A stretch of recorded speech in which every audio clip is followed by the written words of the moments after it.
एक सुनसान गांव में एक पुराना हवेली था जिसे लोग भूतिया समझते थे।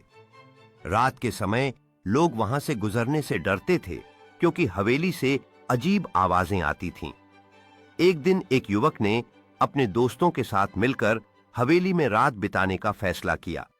जब रात हुई तो उन्हें अचानक दरवाजे पर आहट सुनाई दी और ठंडी हवा चलने लगी। तभी एक धुंधली आकृति उनके सामने प्रकट हुई जो एक दुखी आत्मा थी। उसने बताया कि वह अपने अधूरे काम को पूरा नहीं कर पाई थी और उसकी आत्मा वहां बंधी हुई थी।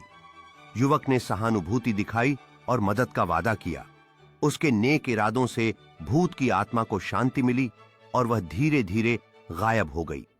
उस रात के बाद हवेली में शांति छा गई और गांव वाले फिर से वहां जाना शुरू कर दिए। गांव के लोग हवेली की ओर धीरे धीरे बढ़ने लगे, लेकिन अब डर के बजाय उनके चेहरे पर मुस्कान थी।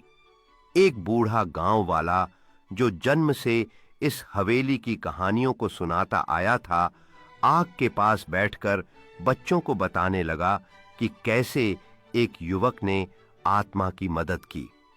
बच्चों की आंखों में आश्चर्य और रोमांच था और उन्होंने कहा कि वे भी उस युवक की तरह साहसी बनना चाहते हैं। उस रात के बाद हवेली केवल एक कहानी नहीं रही, बल्कि गांव के जीवन का एक महत्वपूर्ण हिस्सा बन गई।